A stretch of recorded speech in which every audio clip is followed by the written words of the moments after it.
How can we truly discover the character of God? Coming up next on Pastor Bob's Coffee Break.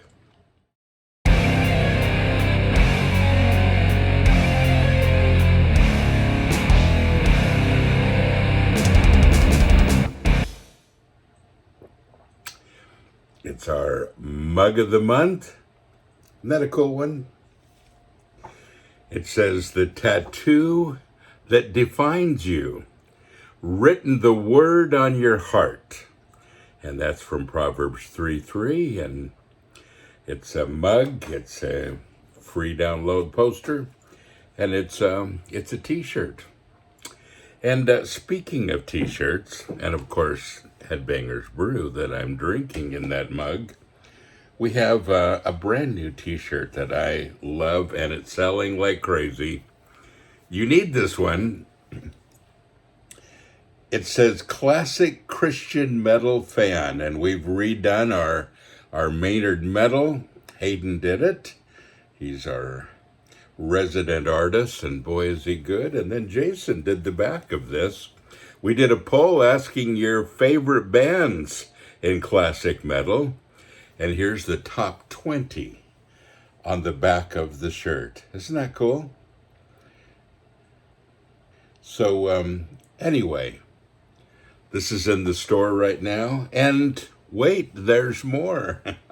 I'm excited about these. So this is the work shirt that our guys that work with the homeless ministry wear every day. And it's, as you can see, a work shirt, and it has the patch on it that says Sanctuary, wear metal, we are family. And we thought, let's make these available. And so they are. You can get these in the store as well. Go right here, wearemetal.com. Well, I want to start today a series. I know, 10 of them. And I want to talk about reasons to read the Bible.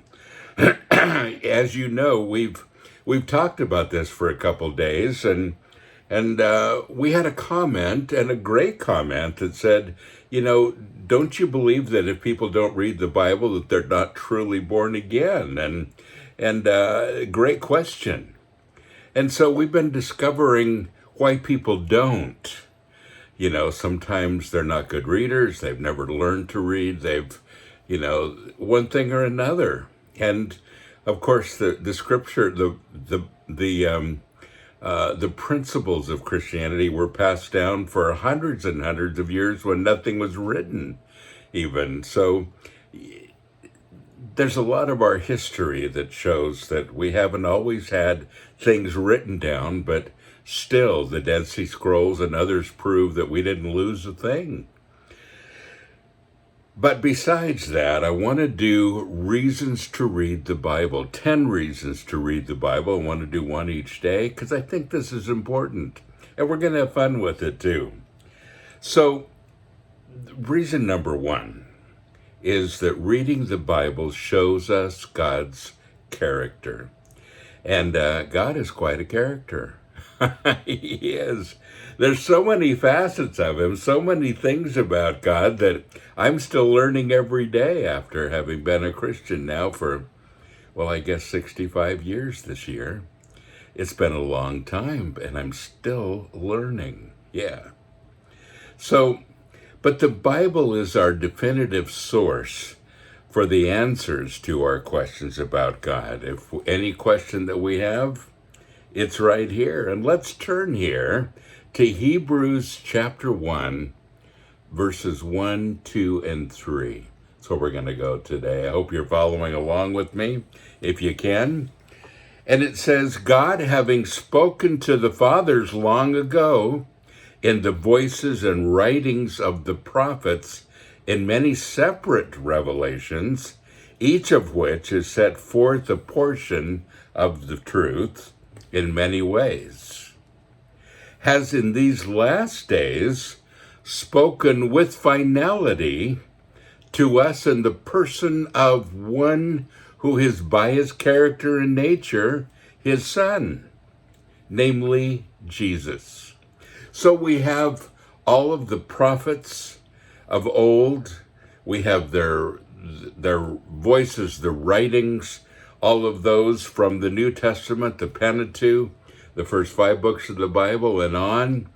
But now he says, now lately, in these last days, and when he's writing this in Hebrews, 2,000 years ago, he said, in these days now, we have the completion of this. We have the person, the one who by his character and nature, his son, Jesus, whom he appointed heir and lawful owner of all things, through whom he created the universe.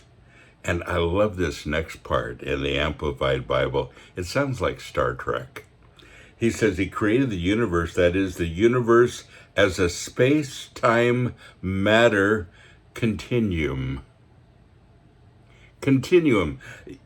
That's a word that's used in Star Trek. I thought, when I first read that, I thought, that's so cool. We have Star Trek in the Bible. Anyway, he created the universe, created it with him.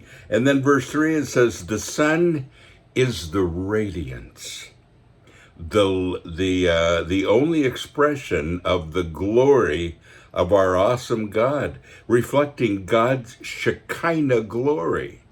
That part of him that shines, that part that God shines from the inside out, his Shekinah glory, the light being, the brilliant light of the divine, the exact representation and perfect imprint of his Father's essence.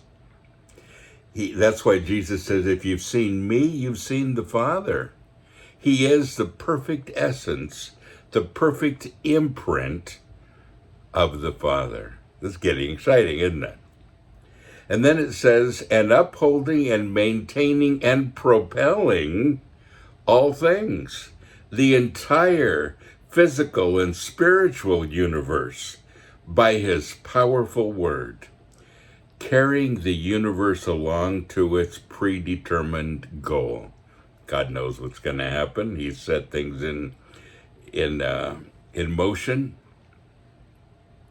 And when he himself, and no other, had, by offering himself on the cross as a sacrifice for sin, accomplished purification from sins, and established our freedom from guilt. I love that part. You know, Jesus didn't just die for your sin, he died for your guilt. I love that, because sometimes guilt is the thing I deal with the most. We remember those things in our lives that we've done, and you get this feeling in the pit of your stomach, and you think, I can't believe I did that. I have a ton of those, a ton of them. And then I say out loud, I have been forgiven. Forgiven, and Jesus died for sin and for guilt. Our freedom from guilt, it says. He sat down, revealing his completed work. He said, it is finished. What he set out to do on the cross, to defeat Satan, to establish his position, and to die for our sin, was completed, revealing that it was completed.